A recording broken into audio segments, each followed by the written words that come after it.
Hello friends, welcome back. This is Jenny with Homeschool Teens with Jenny, and today I have a really fun flip through for you.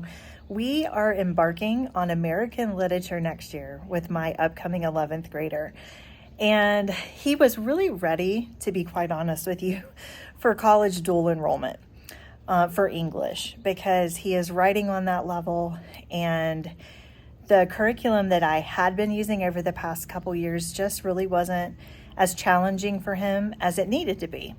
And so I set out on a search to find something that would really challenge him. I wanted him to rise to the level I knew he was capable of, and I wanted to do more college writing to help him prepare for applying for college and all those things. So this program does all those things.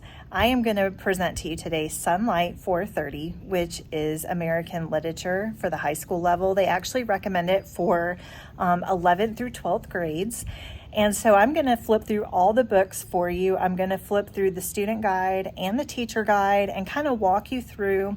I'm going to explain to you how it's set up week by week. And I'm also going to explain about how many pages they would be required to read a day. That might be something to help you decide for your student. I'll mention the cost as well at the end and give you some tips on that as well. So let's get started. Okay, so here we are with Sonlight American Literature, level 430. We're going to take a look at the student guide first. This level comes with 25 books, which we'll preview in just a minute. As you can see, the student has a weekly schedule each week. Along with that weekly schedule of what to do each day, there are notes, and it is labeled by what day goes with what note, so it's very easy to navigate. Some of the writing assignments the students will do include a common application, a resume, a research paper, and a variety of different essays. There's also a geography component that I'm showing you here where there's maps in the back of the guide where they'll be labeling different locations within the literature they're reading. There is a short story that's included in the appendix as well. It goes over literary analysis just to review the different parts of literary analysis for the student.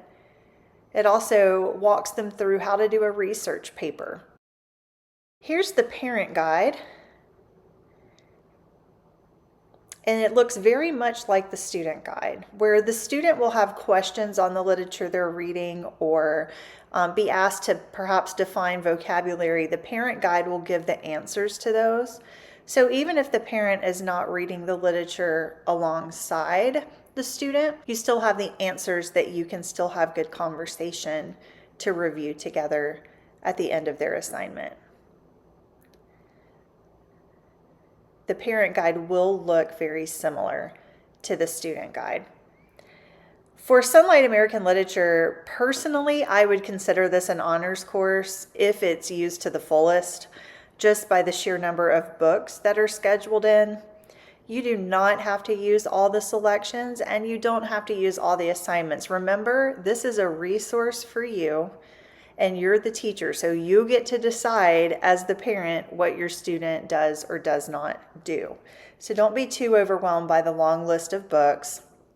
You may choose to do different selections within that list. Sonlight is a Christian curriculum, so this is all presented through a biblical worldview. The cost of this curriculum has increased this year to about $550 for a brand new set with all 25 books, the parent and the student guides. I would recommend that you look on eBay or Facebook Marketplace or from a used reseller that may have this to make it a little more affordable for your family. You could also only buy the parent and student guides and get the book selections from the library. Also, you'll see here in the teacher guide, there's the scope and sequence, and it goes through the literature that will be read in what week, as well as what writing assignments will be assigned in what week. So that's very helpful. There's also additional schedule pages here if you choose to use those as well. Okay, now let's get started with the book selections. I'm going to show you the title. I'm going to flip through each book so you can see the size of the text, as well as the thickness of the book. I do think Sonlight does a good job, even though this is a higher level course.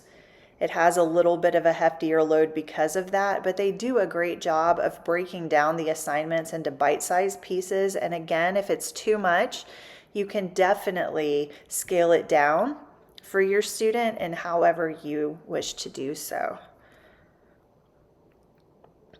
I find the Sonlight levels in the earlier years with the history and literature combined, for me and my homeschool, it was really overwhelming to us. It was really hard to get a whole stack of reading for literature and then a whole stack of reading for history. For me, it was just too much for my kids. They had a hard time making it through all of it. But these high school individual literature packages, to me, are fantastic because you're focusing just on literature. They're rich selections. The commentary and the notes that go along with this, again, are from a biblical worldview and really teaching our kids how to read with a critical eye through these pieces and how to compare them with their biblical worldview. I will be using this with my rising 11th grader. We're going to label his course American Literature and Composition, and I will walk you guys through step by step how we use it this year, the pros of it, the cons of it, maybe if we run into any snags. I will share everything with you guys as we go through this next school year with this course.